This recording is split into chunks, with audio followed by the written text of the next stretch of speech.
الحمدللہ وکفا علی عبادہ الذین اصطفی خصوصاً علی افضلہم وخاتم النبیین محمد الامین وعلی آلہ واصحابہ اجمعین اما بعد واعوذ باللہ من الشیطان الرجیم بسم اللہ الرحمن الرحیم یا ایھا الناس قد جاءتکم موعظۃ من ربکم وشفاء لما فی الصدور وہدی ورحمۃ للمؤمنین بسم اللہ الرحمن الرحیم رب اشرح لی صدری ویسر لی امری واحلل عقدۃ من لسانی یفقہوا قولی۔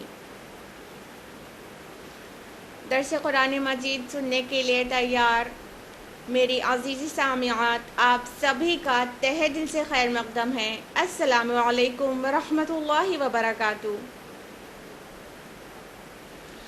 کیسے آپ سبھی لوگ؟ اللہ رب العالمین کی ذات بابرکات سے امید ہے کہ آپ بخیر و عافیت ہوں گی، خوشحال ہوں گی۔ اللہ سے دعا ہے کہ اللہ آپ کو مزید عافیت نصیب کرے، بہت ساری خوشیاں دے، دنیا اور آخرت دونوں میں کامیابی عطا کرے، اور الٹیمیٹلی اللہ تعالیٰ جنت میں آپ کو اپنا رضوان نصیب کرے، آمین۔ درس قرآن مجید میں جیسا کہ آپ لوگوں کو یاد ہوگا کہ سورہ کہف چل رہی ہے، اور سورہ کہف کی آیت نمبر 18 تک لاسٹ ویک ہم لوگوں نے مکمل کیا تھا، آیت نمبر 18 تک، اور آج کا درس باقاعدہ آیت نمبر 19 سے آگے کی طرف ہونا ہے۔ لیکن جیسا کہ آپ کو پتہ ہے کہ باقاعدہ شروع کرنے سے پہلے آپ کو لاسٹ ویک کا ریویژن دیتے ہیں تاکہ آپ کا تسلسل بن جائے۔ تو لاسٹ ویک ہم لوگوں نے آیت نمبر 9 to 18 جانا تھا تفصیل سے سورہ کہف میں، جس میں اصحاب کہف کا جو تذکرہ تھا قصے کا وہ سٹارٹ ہو چکا تھا اور ابھی مکمل نہیں ہوا تھا۔ تو ہم لوگ جانیں گے آیت نمبر 9 آنورڈز 9 to 18 ریویژن کے فارم میں جلدی سے ٹرانسلیشن سے۔ آیت نمبر 9 میں ہم لوگوں نے جانا تھا اعوذ باللہ من الشیطان الرجیم بسم اللہ الرحمن الرحیم۔ کیا تم سمجھتے ہو کہ غار اور رقیم والے اصحاب ہماری بہت عجیب نشانیوں میں سے تھے؟ یعنی اللہ تعالیٰ کے لیے یہ بہت بڑی عجیب بات نہیں ہے، اللہ تعالیٰ کے لیے یہ بہت آسان تھا۔ جب کہ ان جوانوں نے غار میں پناہ لی اور انہوں نے کہا اے ہمارے رب تو ہمیں عطا فرما اپنے پاس سے رحمت اور آسانی فرما دے ہمارے لیے ہمارے معاملات میں عافیت کا راستہ۔ تو ہم نے تھپکی دے دی ان کے کانوں پر غار میں کئی سال کے لیے۔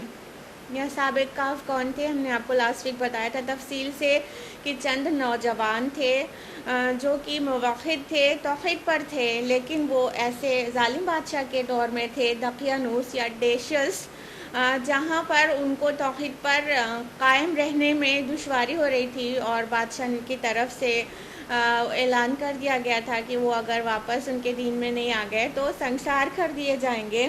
تو وہ لوگوں نے غار میں پناہ لے لی تھی، اور اس میں اللہ تعالیٰ نے ان کو تھپکی دے کے سلا دیا، یا یہ کہیے کہ موت کو طاری کر دیا۔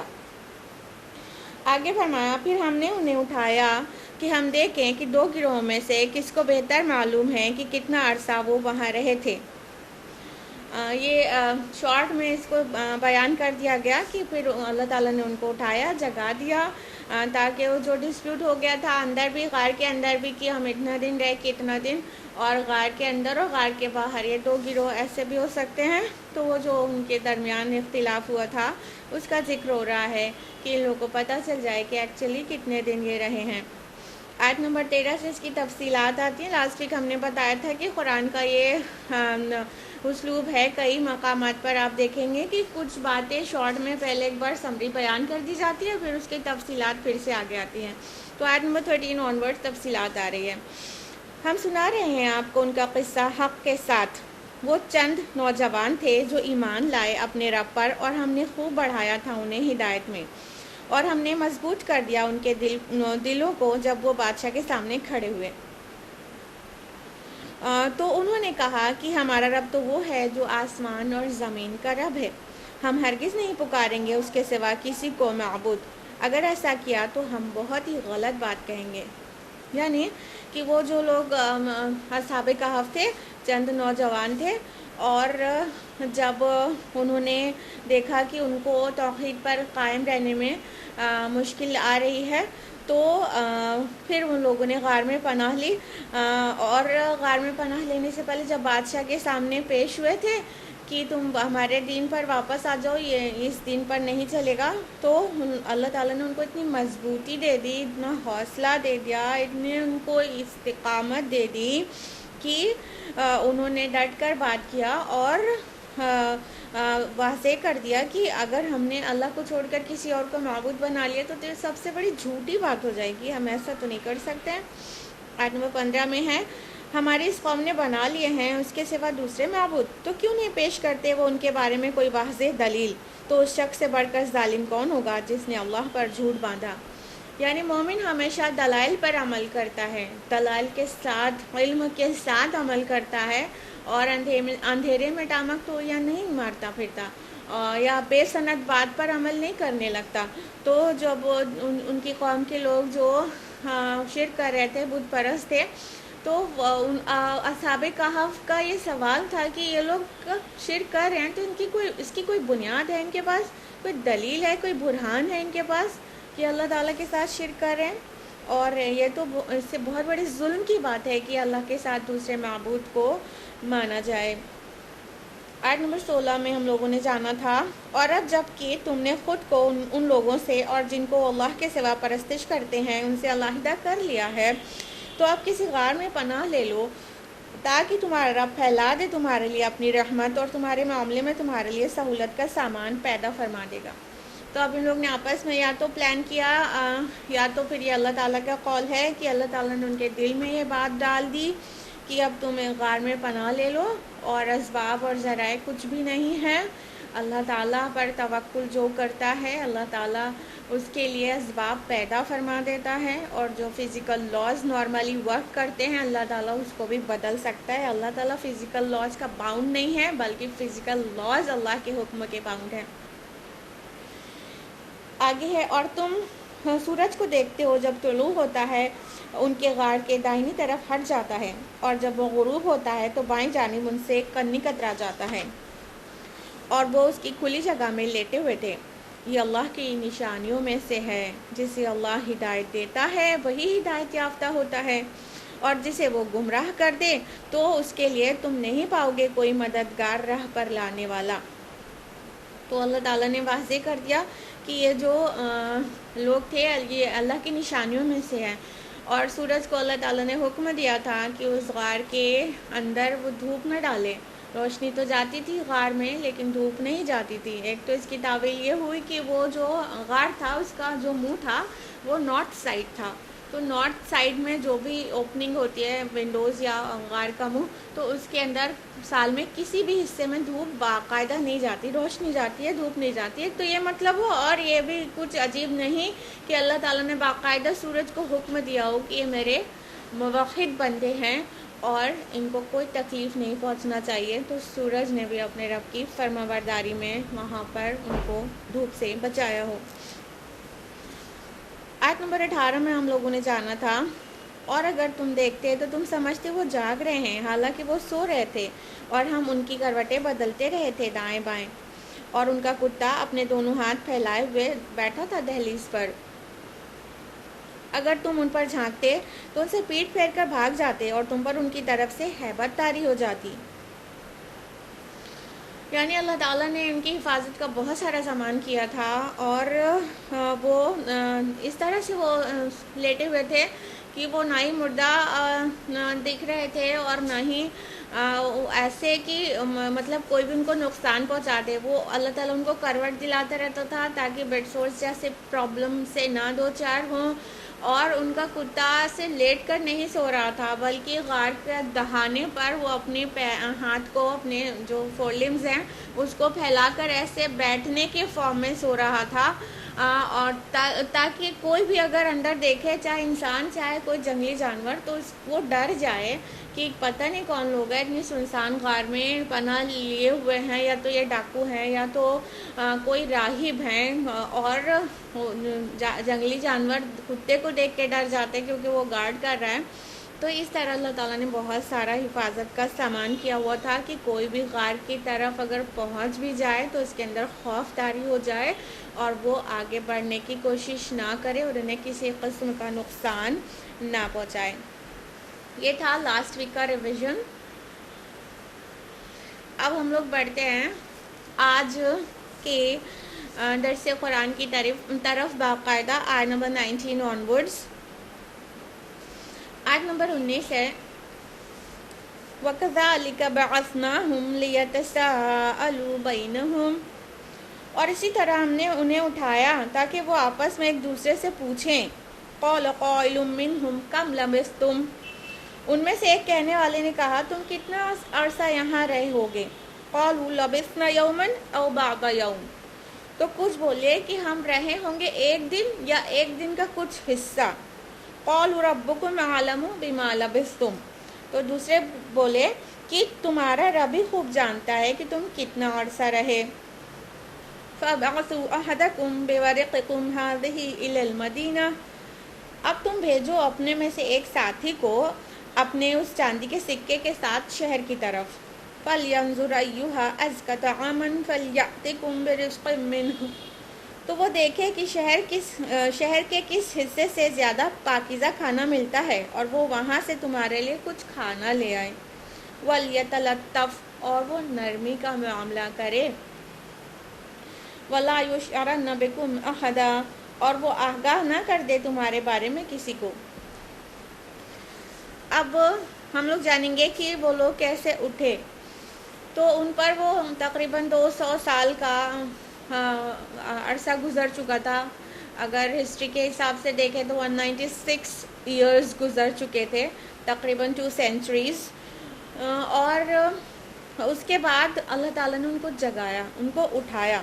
یہاں پر جس طرح سے مذکور ہے کہ اور اسی طرح ہم نے ان کو اٹھایا، وہاں پہ بعث نہ ہم آیا ہے، تو بعث یوزولی بعث بعد الموت استعمال ہوتا ہے یہ لفظ قرآن حکیم میں، تو ان پر ہو سکتا ہے موت طاری کر دی گئی ہو، اور یہ اللہ تعالیٰ کے لیے بہت آسان ہے۔ عزیر علیہ السلام کو بھی اللہ تعالیٰ نے 100 سال کے لیے موت طاری کر دی تھی ان پر، اور پھر ان کو اٹھا کھڑا کیا تھا، سورہ بقرہ میں ہم لوگ پڑھ چکے ہیں۔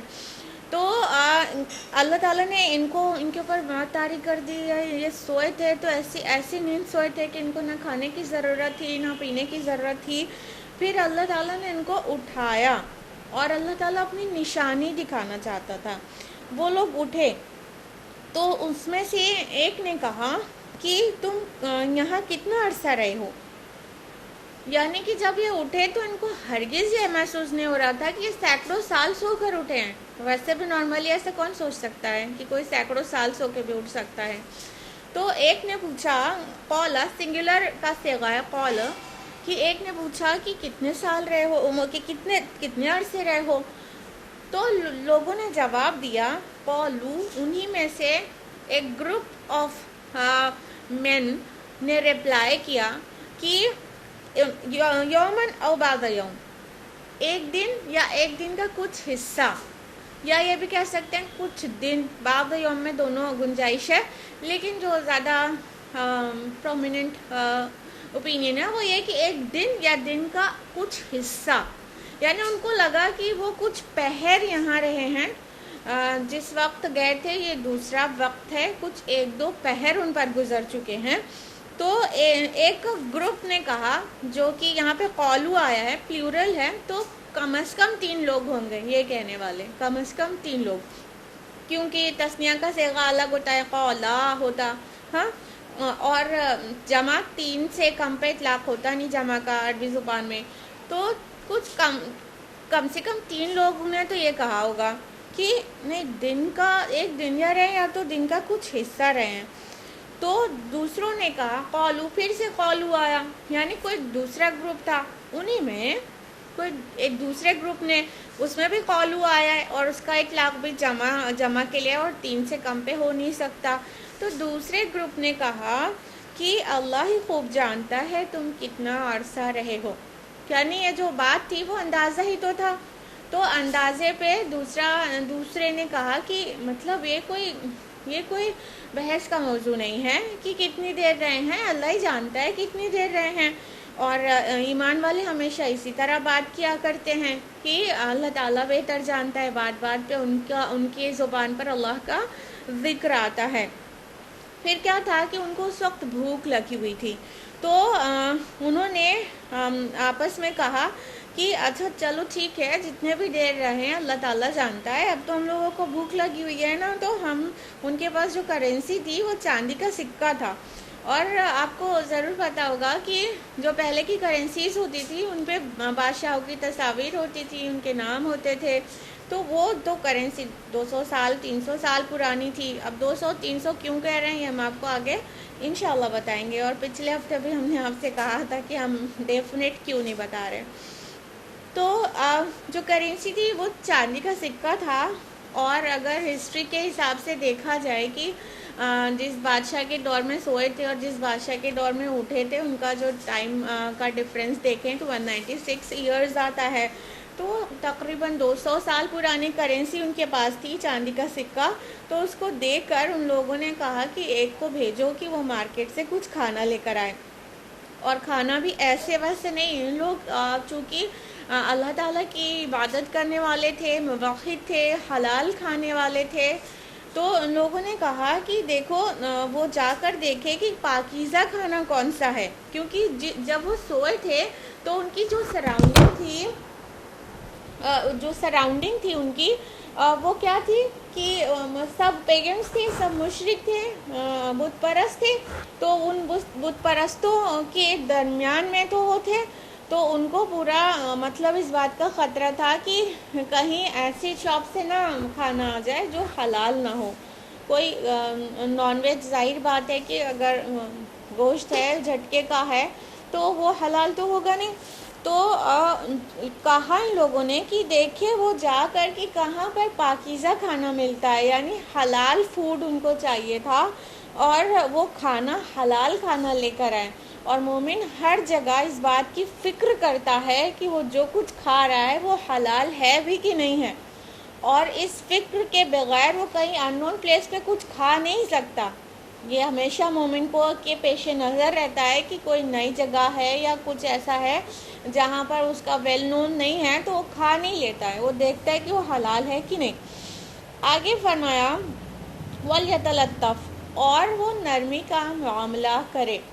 یعنی کہ جو مومن ہوتا ہے وہ اللہ پہ توکل تو کرتا ہے لیکن بے وقوف نہیں ہوتا ہے، کیونکہ آگے یہ آ رہا ہے کہ کہیں وہ آگاہ نہ کر دے تمہارے بارے میں کسی کو، کہ وہ نرمی سے جائے، مطلب ایسے جائے جیسے سائلنٹلی جائے اور بہت مطلب ظاہر نہ ہو کہ یہ وہ لوگ ہیں جو بادشاہ کی سزا سن کر یا اپنے دین پر قائم رہنے کی ضد میں کہیں چھپ گئے تھے، یہ وہ لوگ ہیں مل گئے، تو کسی کو پتہ نہ چل جائے. تو وہ نرمی سے جائے، وہ سافٹلی جائے، وہ اپنی آئیڈینٹی ڈسکلوز نہ کرے، وہ بہت ہی احتیاط سے جائے.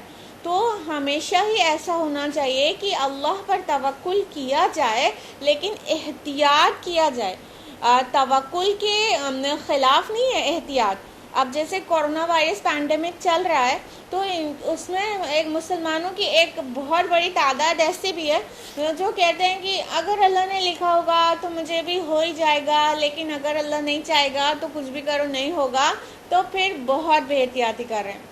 یہ عقل مندی کی بات نہیں ہے.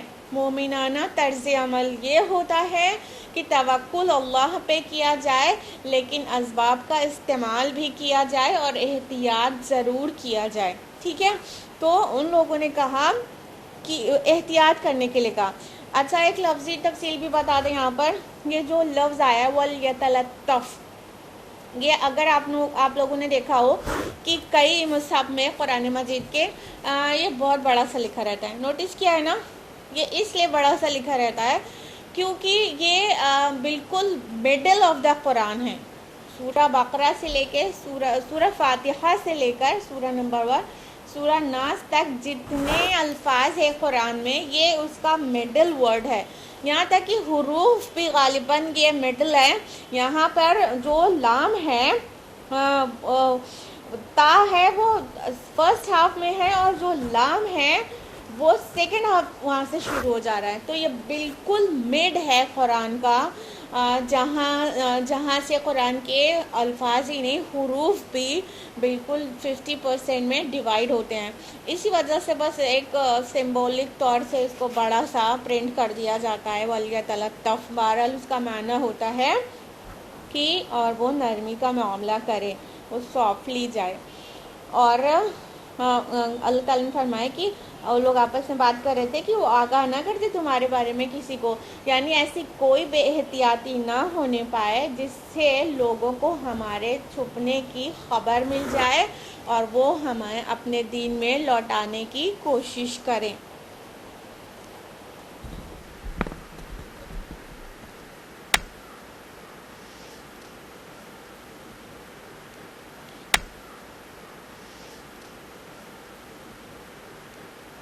آیت نمبر 20 ہے اِنَّهُمْ اِنْ يَظْهَرُوا عَلَيْكُمْ يَرْجُمُوكُمْ أَوْ يُعِيدُوكُمْ فِي مِلَّتِهِمْ وَلَنْ تُفْلِحُوا إِذًا أَبَدًا. کیونکہ اگر انہوں نے تم پر قابو پا لیا تو وہ تمہیں سار کر دیں گے یا تمہیں واپس لے جائیں گے اپنے دین میں، اور تب تو تم کبھی بھی فلاح نہیں پا سکو گے. کیا کہا ان لوگوں نے؟ کیوں احتیاط کرنا چاہ رہے تھے؟ اس کو واضح کیا گیا کہ اگر يَظْهَرُوا عَلَيْكُمْ کہ اگر انہوں نے قابو پا لیا تمہارے اوپر تو یرجموکم تو تمہیں سنگسار کر دیں گے، یعنی یہ پا جائیں گے ہمارا پتہ تو وہاں کا بادشاہ چھوڑے گا نہیں، یا تو سنگسار کر دے گا اور یعیدکم فی ملتہم یا اپنی ملت اپنے دین میں پلٹا لے گا. اور یہ دونوں ہی ان لوگوں کے لیے بالکل بھی قابل قبول نہیں تھا. دیکھیے راہ حق پہ ڈٹے رہنے کے بعد جان چلی جائے یہ تو سمجھ میں آتا ہے، لیکن اب بیل مجھے مار تو نہیں ہونا چاہیے نا. انسان کو اپنی جان کی قیمت پہچاننی چاہیے اور اس سے جان بچانے کی کوشش کرنی چاہیے.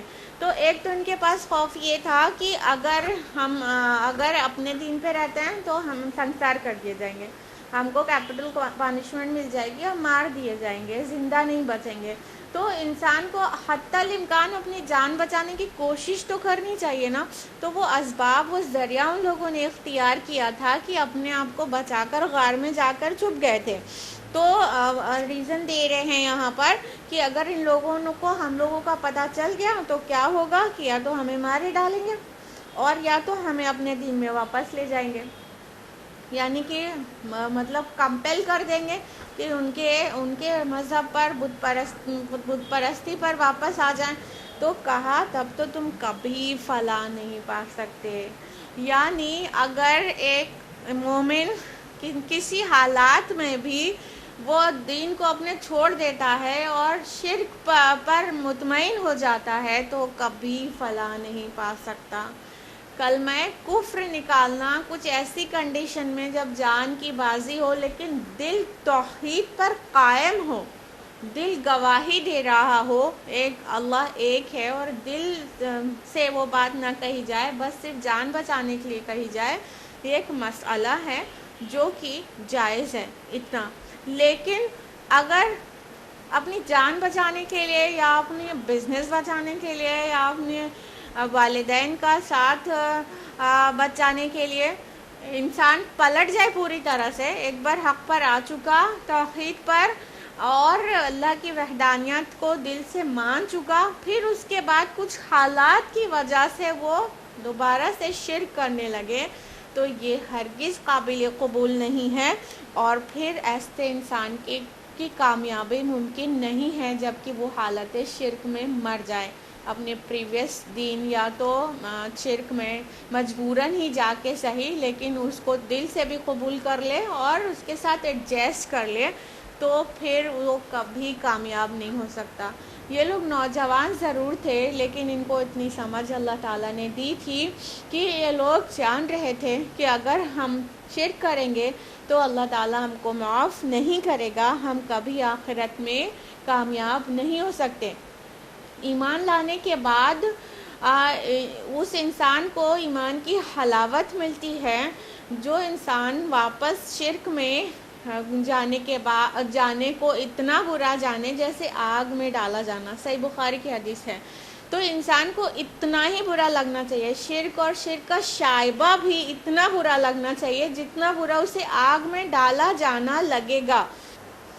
آیت نمبر 21 ہے وَكَذَلِكَ عَثَرْنَا عَلَيْهِمْ، اور اس طرح ہم نے مطلق کر دیا لوگوں کو ان پر، لِيَعْلَمُوا أَنَّ وَعْدَ اللَّهِ حَقٌّ وَأَنَّ السَّاعَةَ لَا رَيْبَ فِيهَا، تاکہ وہ جان لیں کہ اللہ کا وعدہ سچا ہے اور یہ کہ قیامت کے بارے میں ہرگز کوئی شک و شبہ نہیں۔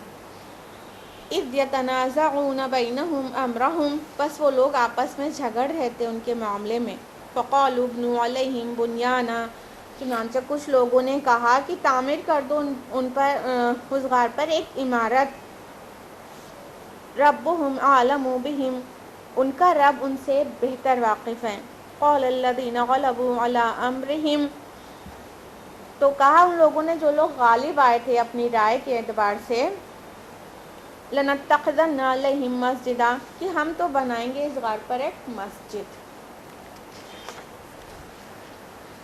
اب دیکھیے یہ لوگ تو سمجھ رہے تھے کہ یہ لوگ ابھی سوئے ہیں اور ایک پہر دو پہر کے بعد اٹھ گئے ہیں، تو وہ لوگ اپنا احتیاطی تدابیر تو کر ہی رہے تھے، لیکن وہ تو 200 سال تقریباً سو گئے تھے، اور جب وہ اٹھ کر باہر گئے تو ان کی وضاقتہ، ان کی کرنسی، ان کی ساری چیزوں نے لوگوں کو آخر کار مطلع کر دیا، آخر کار لوگوں کو پتہ چل گیا۔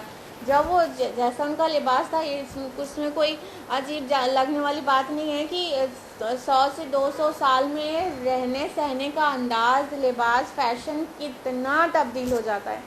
تو وہ جو ان کی وضاقتہ تھی وہ تو سینکڑوں سال پرانی تھی، ساتھ ہی جب وہ کھانا لینے کے لیے اپنا کرنسی دے رہے ہیں، چاندی کا جو سکہ تھا اس پر 200 سال پہلے والے بادشاہ کی تصویر تھی اور اس کا نام تھا، اور اس کرنسی کو وہاں کے لوگ پہچانتے نہیں تھے، اور تو لوگوں کو شک ہو ہی گیا کہ یہ کون ہے اور کہاں سے آگے ہیں۔ یا تو کچھ لوگوں کو شک ہوا کہ مطلب جو اینٹیک سے چرایا ہوا ان کا لباس ہے کہیں کا، پھر جب کرنسی دیکھ رہے ہیں تو کرنسی بھی اتنی ہی پرانی ہے۔ تو بہرحال لوگوں کو پتہ چل گیا کہ یہ نارمل بات نہیں ہے، کیونکہ جب یہ ساتوں نوجوان ساتوں کیوں کہہ رہے ہیں ابھی آگے بتاتے ہیں، یہ سارے جو اصحاب کہف تھے، سارے نوجوان، یہ جب وہاں سے غائب ہو گئے تھے نا دقیانوس کے ٹائم پر، تو یہ بات تو پورے معاشرے میں پھیلی ہوئی تھی کہ یہ 7 لوگ تھے، کچھ لوگ تھے جو مطلب اپنے دین پر تھے اور عیسائی تھے اور ایک اللہ کی عبادت کرنے والے تھے، اور ان کو زمین کھا گیا کہ زمین کھا گئی کہ آسمان نگل گیا، وہ کہاں چلے گئے اور بہت ڈھونڈنے کے بعد بھی نہیں ملے، اور پھر ان کے نام کی ایک تختی بنوا کر شاہی خزانے میں رکھوا دی گئی تھی کہ 100 ٹائپ کے لوگ لاپتہ ہو گئے ہیں اور وہ کہیں بھی مل نہیں رہے ہیں۔ تو اس طرح کی چیزیں کی گئی تھی جو 200 سال پہلے کی گئی تھی۔ تو جب یہ لوگ باہر نکلے تو لوگوں کو مطلب شک ہوا، اور پھر خبر بادشاہ تک بھی پہنچی اور شاہی خزانے کو بھی چیک کیا گیا، اور یہ خبر چونکہ منہ در منہ چل رہی تھی 200 سال بعد تک بھی کہ ایسا ہوا تھا پاسٹ میں، اور ان کچھ نوجوان تھے ان کا کچھ پتہ نہیں چلا تھا، تو پھر لوگوں کو ڈاؤٹ ہو گیا کہ یہ وہی لوگ ہیں، یہ مطلب ایکسٹرا آرڈینری پیپل ہیں، یہ جو لوگ غائب ہو گئے تھے یہ وہ لوگ ہیں۔ لیکن اب یہاں سے اللہ تعالیٰ اس کی ٹیچنگ بیان کر رہا ہے کہ اللہ تعالیٰ نے ان کو کیوں کر سلایا، کیوں کر اٹھایا، اب اس پہ غور کرنا بہت زیادہ اہم ہے۔ فرمایا کہ تاکہ وہ جان لیں کہ اللہ کا وعدہ سچا ہے اور یہ کہ قیامت کے بارے میں ہرگز کوئی شک نہیں۔ یہ اس کی ٹیچنگ تھی، یہ اس کا مقصد ہے جس کی وجہ سے ان کو اتنے لمبے ٹائم کے لیے سلا دیا گیا، یا یوں کہیے کہ بعث بعد الموت ان کا ہوا، موت کے بعد اٹھایا گیا، کیا کہ قیامت کے بارے میں کوئی شک و شبہ نہیں ہے۔ تم کو یہ نشانی کے طور پر دکھایا گیا ہے کہ اللہ کے لیے یہ بہت ہی آسان ہے. جس دور میں یہ اٹھے تھے نا سو کر، تو اس ٹائم پر بہت سارے مطلب عیسائیت تو وہاں تھی، وہ جو ٹائم تھا وہ ایک عیسائی بادشاہ کا ٹائم تھا، اور اس بات مطلب پوری مملکت عیسائی ہو چکی تھی. وہاں پر بت پرست نہیں تھے اب جیسے پہلے تھا، بت پرست نہیں تھے، بلکہ تھیوڈوسیس کا یہ دور تھا اور وہ ایک عیسائی تھا اور پوری مملکت عیسائی ہو چکی تھی. لیکن ان کے درمیان ایک بہت بڑی یہودیوں کی تعداد تھی، اور جن کا ایک فرقہ ایسا تھا جو آخرت کا انکاری تھا، آخرت کا انکار کرتا تھا. اور عیسائیوں کے بھی عقائد میں بہت زیادہ خرابی آ چکی تھی. وہ ویسے توحید پر نہیں تھے جیسے یہ جو اصحاب کہف تھے، تو بہت سارے ڈیبیٹس ہوا کرتے تھے اس دور میں کہ یہودیوں کے اور عیسائیوں کے درمیان، اور عیسائیوں میں کیتھولک بھی بن چکے تھے ان کے اور دوسروں کے درمیان. یہ بہت سارے ڈیبیٹس اور بہت ساری بحث مباحثے ہوا کرتے تھے آخرت پر بھی، اور عیسائیت کے جو بہت سارے عقائد ہیں باطل ان کے اوپر بھی. تو یہ بہت ڈیبیٹ کے ایشوز تھے، اور وہ سینکڑوں سالوں تک وہ ڈیبیٹس چلے ہیں، اب بھی چلتے رہتے ہیں. تو اس وقت ایک بہت زیادہ ڈیبیٹ چل رہا تھا آخرت کے اوپر. یہود کا جو ایک گروہ تھا جو آخرت کا انکار کر رہا تھا، دوسرا عیسائیت میں آخرت کے جو تفصیلات ان کی کتابوں میں موجود تھی، تو ان دونوں کے درمیان ڈیبیٹ ہوتا رہتا تھا.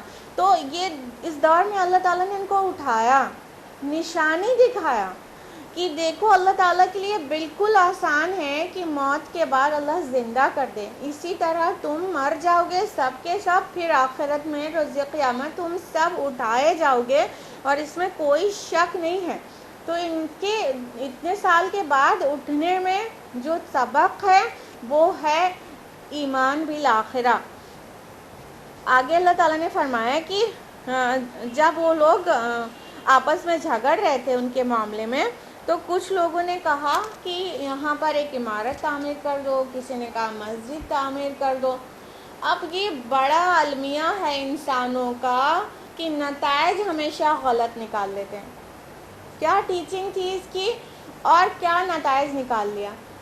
جب یہ لوگ پہنچے اصحاب کہف، جب لوگوں کو پتہ چل گیا کہ یہ لوگ ایکسٹرا آرڈینری ہیں، یہ لوگ ایسے مطلب لوگ اتنے 100 سال سو کے اٹھے ہیں، تو سب لوگ لپکے اور وہاں پر غار پر ایک بہت بڑی بھیڑ اکٹھا ہو گئی. تو پھر یہ لوگ سارے اصحاب کہف غار میں لیٹ گئے، اور اللہ تعالیٰ نے ان پر موت طاری کر دی. پھر ان کی روحوں کو قبض کر لیا. جب ان کی روحوں کو قبض کر لیا گیا تو اب یہاں نیا ڈیبیٹ شروع ہو گیا. کون سا؟ کہ ارے یہ تو مطلب اتنے خاص لوگ تھے، یہ تو اتنا معجزہ تھا.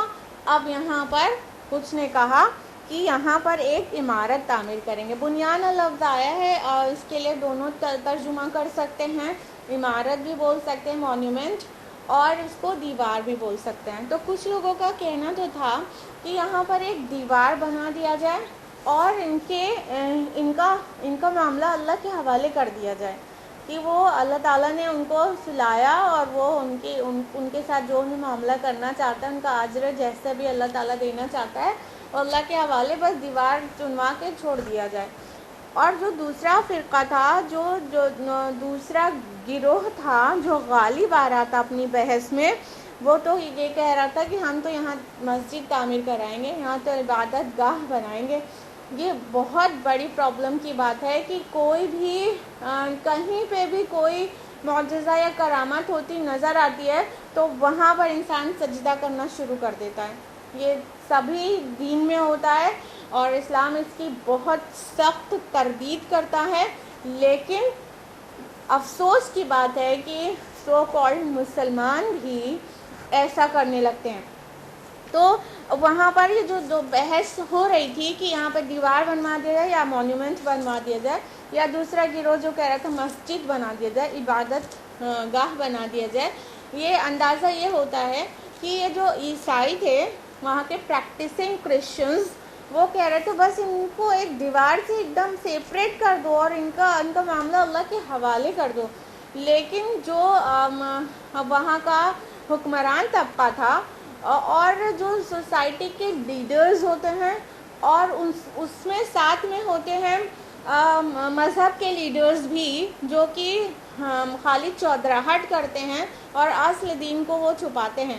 تو یہ حکمران طبقہ اور مذہبی چودھری لوگ یہ غالباً ایسا کہہ رہے تھے کہ نہیں یہاں پہ تو مسجد کی تعمیر ہونا چاہیے, یہاں پہ تو عبادت گاہ بننی چاہیے. بھائی اتنا بڑا معجزہ ہو گیا ہے تو ہمیں آئندہ کے اپنے میموریز کے لیے یہاں پر عبادت گاہ بنا لینی چاہیے. یہ بہت بڑی افسوسناک بات ہے کہ انسان ہمیشہ نتائج غلط نکال لیتا ہے. اللہ تعالیٰ ٹیچنگ کیا دینا چاہتا ہے کس چیز سے اور اس سے نتیجہ کیا برآمد کر لیا جاتا ہے, یہ انتہائی افسوس کی بات ہے. عیسائیوں میں بھی یہی ہوا کہ مسیح علیہ السلام نے توحید کی دعوت دی لیکن ان کے بعد ان کے لوگوں نے ان کو تین میں کا ایک کہا اور ٹرینٹی کا عقیدہ گڑھ لیا اور کفارے کے عقیدے سے انہوں نے اپنا سالویشن اس سے جوڑ لیا اور جو عیسیٰ علیہ السلام کی ٹیچنگز تھی اس کو فراموش کر دیا اور ان کی محبت میں غلو کر کے خدا کا بیٹا بنا دیا. نتائج غلط نکال لیا, ڈیویٹ ہو گئے. ایسا ہی ہم حضرت حسین رضی اللہ عنہ کی شہادت میں کیا ٹیچنگ ہے, ٹھیک ہے ان کا جو موقف تھا وہ ان کے ساتھ ہے, وہ الگ بحث ہے وہ کیسا تھا, لیکن وہ جس چیز کو حق سمجھ رہے تھے اس پر ڈٹ گئے تھے اور انہوں نے ثابت قدمی دکھائی اور اپنی جان قربان کر دی, اپنی وہ شہید ہو گئے. تو ہمیں جو ٹیچنگ ملتی ہے ان کی مطلب شہادت کی ثابت قدمی اور اظہار و قربانی کی جو ٹیچنگ ملتی ہے وہ تو ہم نے سائڈ لگا دیا اور ہم نے غم منانا, کپڑے پھاڑنا اور منہ پیٹنا اور تعزیے نکالنا اور سونے کی جالیاں بنانا اور یہ سب شروع کر دیا. نتائج ہمیشہ غلط نکال لیتے ہیں انسان, ہمیشہ یہ ہوتا چلا آیا ہے. تو کہاں سے کیا چیز, کیا تربیت, کیا اس سے ٹیچنگ نکلتی ہے, کیا تعلیم نکلتی ہے, کیا مقصد ہے کسی پرٹیکولر ایونٹ کا, اس سے وہ چیز اخذ کرنے کے بجائے ہم غلط اخذ کر لیتے ہیں. اسی طرح عبد القادر جیلانی رحمۃ اللہ علیہ اتنے بڑے موحد تھے, انہوں نے اپنے بچوں کو سکھایا لا فاعل فی الحقیقت ولا مؤثر الا اللہ. اے بیٹا فاعل حقیقی اور مؤثر حقیقی کوئی بھی نہیں ہے سوائے اللہ کے. اب دیکھیے کتنی بڑی توحید کی بات پنہا ہے. اتنے بڑے توحید کے علمبردار کے سے سیکھنے والوں نے یہ نہ سیکھا کہ توحید پر رہیں اور اپنے رب سے مانگیں ہر چیز اور اپنے رب سے اپنی جو بھی حاجت مندی ہے اس کے سامنے رکھیں. نتائج غلط نکال لیا, ان کی تعلیمات کو چھوڑ دیا اور ڈیگیں چڑھنے لگیں اور گاڑی ہونے لگی اور ان کی محبت میں وہ ہو رہا ہے جو انہوں نے کیا نہیں. تو یہ بہت زیادہ افسوس کا مقام ہے انسانوں کے لیے انکلوڈنگ مسلمز کے لیے کہ ہمیشہ نتائج غلط نکال لیتے ہیں اور اس سے جو عبرت حاصل ہوتی ہے وہ نہ حاصل کر کے نان ایشوز میں الجھ جاتے ہیں اور بلکہ شرک میں ملوث ہو جاتے ہیں. اب یہاں پہ بھی جو دیکھیے جو کہا جا رہا ہے کہ یہاں پہ مسجد بنائیں گے تو کیا شرک کا اڈا ہی تو بنا ہوگا. رسول اللہ صلی اللہ علیہ وسلم نے اس بات کو سختی سے منع کیا ہے کہ کسی بھی عبادت, کسی بھی نیک لوگوں کی قبروں کے اوپر مسجدیں بنائی جائیں. یہ بالکل سختی سے اللہ کے رسول نے منع کیا ہے کہ قبروں کو عبادت گاہ نہ بنانا. تم یہود و نصارہ ایسا کر کے گمراہ ہو گئے, میں تمہیں منع کرتا ہوں. کئی احادیث ہے. تو اور افسوس کی بات یہ ہے کہ کچھ لوگ اس مقام سے قبروں کو مسجد بنانے کا جواز نکالتے ہیں یہاں سے, جبکہ قرآن مجید جو ہے اس کے اگینسٹ بول رہا ہے. یہ جواز کا پہلو نہیں ہے یہاں پر، یہاں طنز کا پہلو ہے کہ یہ انسان ایسا کیا کرتے ہیں. یہ مطلب قرآن مجید اس کو برا جان کر پیش کر رہا ہے اور اسی سے جواز نکال لیتے ہیں. اللہ اکبر. تو یہ ہے انسانوں کا حال. تو وہاں پر یہ تو بحث ان کی نہیں ہوئی کہ نہیں اللہ تعالیٰ اسی طرح ہم کو بھی مارے گا اور اٹھائے گا اور ہمارا حساب و کتاب ہوگا، ہمیں اللہ کے سامنے کھڑے ہونا ہے.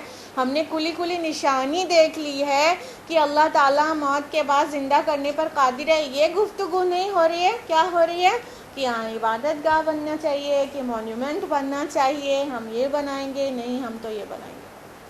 انا للہ و انا الیہ راجعون. سیقولون ثلاثۃ رابعہم کلبہم. اب یہ لوگ کہیں گے کہ وہ 3 تھے اور چوتھا ان کا کتا. ویقولون خمسۃ سادسہم کلبہم. اور کچھ لوگ کہیں گے کہ وہ 5 تھے اور چھٹا ان کا کتا. رجمم بالغیب. اندھیرے میں تیر تکے چلا رہے ہیں. وَيَقُولُونَ سَبْعَةٌ وَثَامِنُهُمْ كَلْبُهُمْ. اور کچھ کہیں گے وہ 7 تھے اور 8واں ان کا کتا. قُلْ رَبِّ يَعْلَمُ بِعِدَّتِهِمْ مَا يَعْلَمُهُمْ إِلَّا قَلِيلٌ. آپ کہیے میرا رب بہتر جانتا ہے ان کی تعداد کو، نہیں جانتے ان معاملے کو مگر بہت تھوڑے لوگ. فَلَا تُمَارِ فِيهِمْ إِلَّا مِرَاءً ظَاهِرًا وَلَا تَسْتَفْتِ فِيهِمْ مِنْهُمْ أَحَدًا. تو اے نبی صلی اللہ علیہ وسلم آپ ان کے بارے میں جھگڑا نہ کریں سوائے سرسری بحث کے، اور نہ ہی آپ پوچھیے ان کے بارے میں ان میں سے کسی سے بھی کچھ بھی. اب دیکھیے ایک اور بحث چھڑ گئی. کون سی بحث؟ ایسی بحث جو علم کے بغیر ہے. آپ یہ تو نہیں دیکھ رہے کہ ان کی صداقت اور اثار و قربانی کیا تھی اصحاب کہف کی. لوگ یہ کیا بحث کر رہے ہیں کہ وہ 3 تھے اور چوتھا کتا تھا. نہیں، وہ 5 تھے اور چھٹا کتا تھا. وہ 7 تھے اور 8واں کتا تھا. اب یہ ان کی گنتی پر جو کہ کوئی ایشو نہیں ہے، وہ سرے سے نون ایشو ہے، ڈسکسیبل ہی نہیں ہے کہ وہ کتنے تھے. اس سے کیا مطلب تربیت اور تعلیم تم کو ملنے جا رہی ہے، اس سے تمہارے عمل میں کیا فرق آنے جا رہا ہے. ہاں، لیکن اب یہ بحث چھڑ گئی کہ 3 تھے، 5 تھے کہ 7 تھے، کتنے تھے. کوئی کچھ کہہ رہا ہے، کوئی کچھ کہہ رہا ہے. ہم نے آپ کو بولا نا کہ نتائج غلط نکالتے اور نان ایشوز میں الجھ جاتے ہیں انسان. تو یہاں پہ بھی وہی بات ہو رہی ہے. نان ایشو میں الجھ گئے. 3 تھے، چوتھا کتا تھا. نہیں، 5 تھے، 7واں کتا تھا. اب یہاں پہ کچھ محققین نے اپنی تحقیق بیان کی ہے. حالانکہ اللہ تعالیٰ اس کو ڈسکریج کر رہا ہے کہ گنتی کو تمہیں کیوں بادر کرتے ہو. ہاں، گنتی سے تمہیں کیا لینا دینا ہے، ڈسکریجڈ ہے. لیکن جو پھر بھی لوگوں نے اس کی مطلب تحقیق کی ہے، اندازہ لگایا ہے کہ کتنے تھے وہ. دیکھیے پہلا جو قول ہے کہ وہ 3 تھے اور چوتھا ان کا کتا، اور 5 تھے اور چھٹا ان کا کتا. ان دونوں کے بعد آ رہا ہے رجمم بالغیب، کہ اندھیرے میں پتھر پھینک رہے ہیں، یہ اندھیرے میں تیر تکے چلا رہے ہیں. یعنی اس کا رد آ رہا ہے کہیں نہ کہیں. اور جو تیسرا فقرہ آ رہا ہے کہ وہ وَيَقُولُونَ سَبْعَةٌ ثَامِنُهُمْ كَلْبُهُمْ، کہ وہ 7 تھے اور 8واں ان کا کتا. تو اس کے بعد رد نہیں آیا. تو اگر کسی کو اندازہ لگانا ہی ہے تو ایسا محسوس ہوتا ہے کہ وہ 7 تھے. ہاں، اور اس میں ایک مضبوطی کا پہلو اور بھی ہے 7 والے میں کہ سَبْعَةٌ وَثَامِنُهُمْ ایسے آیا ہے، بیچ میں واو ہے. پہلے اور دوسرے فقرے میں واو نہیں ہے. ثَلَاثَةٌ رَابِعُهُمْ ڈائریکٹ آیا ہے اور خَمْسَةٌ سَادِسُهُمْ ڈائریکٹ آیا ہے، بیچ میں واو نہیں ہے. یہاں پہ سَبْعَةٌ وَثَامِنُهُمْ آیا ہے کہ وہ 7 تھے اور 8واں ان کا کتا. تو یہ واو جو ہے یہ بھی بات میں مضبوطی پیدا کر رہا ہے. تو اس سے بھی اندازہ ہوتا ہے کہ وہ 7 تھے. اور جو آیا پر ہم نے آپ کو بار بار بتایا تھا آیت نمبر 19 میں کہ ایک نے کہا کہ تم کتنا عرصہ رہے ہو. تو قالو جو 3 سے کم پہ اطلاق نہیں ہو سکتا جن کا، تو ایک گروپ نے کہا جو کم سے کم 3 ہوں گے. کہ تم ایک دن یا ایک دن کا کچھ حصہ رہے ہو. پھر قالو آیا جو کم سے کم 3 پر ہی اطلاق ہو سکتا ہے، پلیورل ہے کیونکہ ڈوول نہیں ہے. تو وہ کہا کہ تمہارا رب خوب جانتا ہے کہ کتنے دن رہے ہو. تو یہ ایک نے تو یہ کہا کہ تم کتنے دن رہے، اور کم سے کم 3 نے یہ کہا ہوگا کہ تم ایک دن یا ایک دن کا ایک حصہ رہے ہو، اور اگلے 3 نے کہا ہوگا کہ تم اللہ ہی بہتر جانتا ہے کہ کتنے دن رہے. تو ایسے بھی 7 بنتا ہے. تو واللہ عالم. تو اگر جس نے بھی اندازہ لگایا ہے اس کا قوی قیاس یہ ہے کہ وہ 7 تھے. اور جو ایڈورڈ گبن کی جو بک ہے اس میں بھی اس نے 7 سلیپرز لکھا ہوا ہے. اور بعد کی بھی کچھ تحقیقات سامنے آئی ہیں جس میں کہا گیا ہے کہ مدر میری اور 7 سنز کی ان کی گریوز پائی گئی ہیں وہاں پر. تو یہ ایفسس شہر تھا جو کہ آج ماڈرن ترکی میں ہے. Ephesus EPHSUS Ephesus EPHESUS Ephesus, اور عربی میں افسوس لکھا رہتا ہے. تو یہ وہ شہر تھا جہاں پر یہ غار تھی. تو اس کے وہاں پر ایویڈنسز ملے ہیں. 7 سلیپرز کہا گیا کئی بار. تو اس طرح سے اگر وہ تھے تو ممکن ہے 7 تھے، لیکن یہاں پہ بہت ڈسکریج کیا جا رہا ہے کہ اس بات کو اہمیت دیا جائے کہ وہ 5 تھے 7 تھے. اس بات سے جو تربیت اخذ ہو رہی ہے وہ لیا جائے کہ وہ کتنے استقامت والے تھے اور اللہ پہ توکل کرتے تھے، اور انہوں نے ذرائع اسباب کو چیلنج کر کے وہ وہاں پر غار میں انہوں نے پناہ لی، اور اللہ تعالیٰ نے کس طرح ان کی حفاظت کی. اللہ تعالیٰ مومنین صادقین موحدین کی اسی طرح ہمیشہ حفاظت کرتا ہے. یہ سب نتائج برآمد ہونا چاہیے تھا. اور پھر جب وہ دوبارہ اٹھے تو اللہ تعالیٰ موت کے بعد ہم کو بھی اسی طرح زندہ کر دے گا، اور یہ اللہ پر بہت آسان ہے. یہ ساری جو تعلیمات ہے وہ اس سے اخذ ہونی چاہیے تھی، نہ کہ یہ بحث کہ وہ 3 تھے 5 تھے کہ 7 تھے. آگے اللہ تعالیٰ اب اپنے نبی صلی اللہ علیہ وسلم سے مخاطب ہے. فرمایا کہ آپ ان کے بارے میں جھگڑا نہ کریں سوائے سرسری بحث کے، اور کسی سے کچھ بھی نہ پوچھیں. کیونکہ وہاں پر جو باتیں چل رہی تھی، قرآن آیا ہے تو حقیقت کو واضح کیا ہے، اور جس چیز کی انسانی نفس کی تربیت کی کوئی ضرورت ہی نہیں تھی قرآن نے اس کو جگہ نہیں دی. 3 5 7 کو جگہ نہیں دی، بلکہ جس چیز کی اہمیت تھی اس کو جگہ دی ہے، اس کو زورداری سے پیش کیا گیا.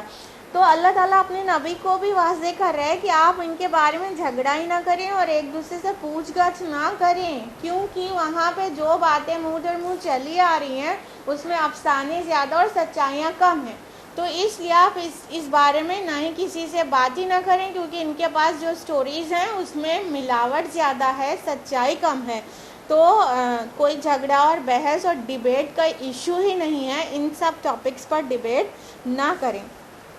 اب اگلی آیت جو آ رہی ہے وہ بہت اہم ہے، بہت بڑی بات ہے. آیت نمبر 23 وَلَا تَقُولَنَّ لِشَيْءٍ إِنِّي فَاعِلٌ ذَلِكَ غَدًا، اور کسی چیز کے بارے میں کبھی یہ نہ کہا کرے کہ میں یہ کام کل ضرور کر لوں گا. آیت نمبر 24 إِلَّا أَن يَشَاءَ اللَّهُ، سوائے اس کے کہ اللہ چاہے. وَاذْكُرْ رَبَّكَ إِذَا نَسِيتَ، اور اپنے رب کو یاد کر لیا کیجئے جب آپ بھول جائیں. وَقُلْ عَسَىٰ أَن يَهْدِيَنِ رَبِّي لِأَقْرَبَ مِنْ هَٰذَا رَشَدًا، اور کہیے ہو سکتا ہے میرا رب میری رہنمائی کر دے اس سے بہتر بھلائی کی طرف. اب دیکھیے یہاں پر اللہ تعالیٰ اپنی نبی سے مخاطب ہے اور کہہ رہا ہے کہ آپ جب بھی کچھ بھی ایسا فیوچر کی بات کہیں تو بغیر انشاءاللہ کہے نہ کہیں. ہوا یہ تھا کہ جب اصحاب کہف کے متعلق رسول اللہ صلی اللہ علیہ وسلم سے سوال کیا گیا مشرکین کی طرف سے، تو رسول اللہ صلی اللہ علیہ وسلم نے فرمایا کہ کل بتا دوں گا. اور آپ کو امید تھی جبریل آتے رہتے ہیں وحی آ جائے گی. کل ہو گیا وحی نہیں آئی. پھر کل بتا دوں گا، کل ہو گیا وحی نہیں آئی. آپ سخت پریشان تھے اور آپ سراؤنڈنگ کا اندازہ لگائیے کہ کتنی تالیاں بجائی گئی ہوں گی، کتنی بغلیں بجائی گئی ہوں گی کہ یہ چلے تھے نا، ہم نبی کا ہونے کا دعویٰ کر رہے تھے، ان کے پاس اللہ کے پاس سے وحی آتی ہے، دیکھو ٹائٹ ہے، فش ہو گیا، کچھ بھی حاصل نہیں ہوا. کتنا رسول اللہ صلی اللہ علیہ وسلم کا تمسخر کیا جا رہا ہوگا. یہ تقریباً 2 ہفتے کا وقت اس طرح سے نکل گیا اور آپ سخت پریشان تھے.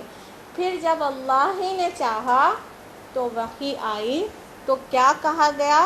اے نبی، جب آپ کہیے کہ میں کوئی کام کل ضرور کر لوں گا تو اس کے ساتھ انشاءاللہ ضرور لگائیے. اللہ اکبر.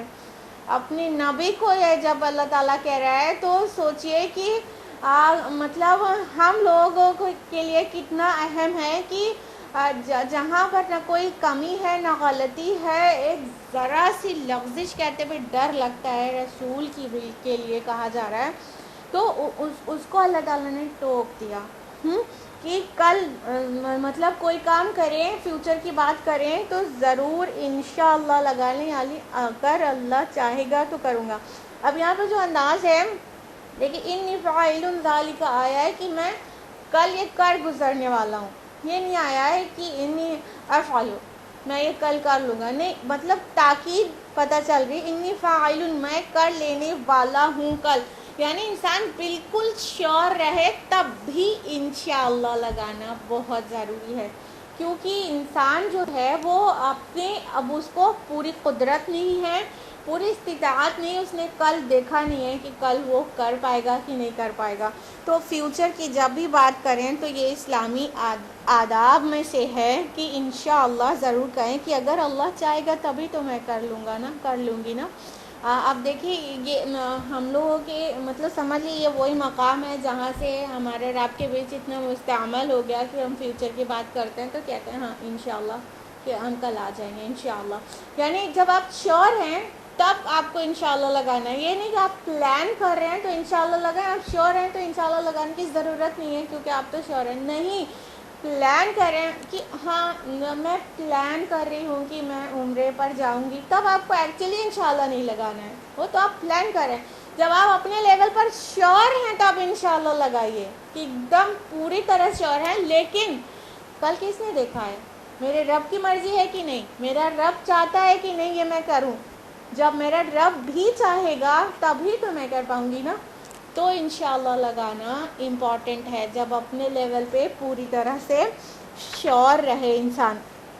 اور اللہ تعالیٰ نے اور انشاءاللہ کے علاوہ اور بھی الفاظ ہیں جو ہمارے اور آپ کے بیچ بہت معروف ہیں اور ہونا چاہیے، کیونکہ یہ اسلام اور دین اور ایمان کا پتہ اس سے چلتا ہے اور اللہ کے ساتھ تعلق پتہ چلتا ہے. جیسے کوئی اچھی چیزیں دیکھی ہیں تو ماشاء اللہ کہیں، اور جو بھی حیرانی والی چیزیں سامنے آ جائیں تو سبحان اللہ کہیں. اس سے رب کے ساتھ ایک ربط تعلق قائم ہوتا ہے کہ ساری چیز ہم اللہ کی طرف منسوب کر رہے ہیں کہ یہ اللہ کا احسان ہے کہ ہمیں خوشی ملی، ہم نے الحمدللہ کہا. جو خوشی ملی وہ اللہ کی طرف سے آئی نا، تو الحمدللہ کہا. میں یہ کام کر لوں گی لیکن جب اللہ چاہے گا تبھی کر پاؤں گی تو انشاءاللہ کہا. تو یہ سارے اسلامی آداب ہیں، سبحان اللہ، الحمدللہ، انشاءاللہ، یہ سارا چیزیں اپنی گفتگو میں شامل رکھنا. اللہ تعالیٰ فرما رہے ہیں کہ آپ کوئی چیز بھول جایا کریں تو یاد کر لیا کریے، یعنی اللہ تعالیٰ کو یاد کر لیجئے. آپ بھول جائیں گے تو اللہ تعالیٰ آپ کو یاد دلا دے گا. رب کی طرف دھیان لگائیے اور کہیے کہ ہو سکتا ہے میرا رب بہتر رہنمائی کر دے بھلائی کی طرف. یعنی یہاں پر جو بات ہوئی تھی نا کہ جو بحث ہے تو بحث مت کریے، سوائے سرسری بات کے بحث مت کریے.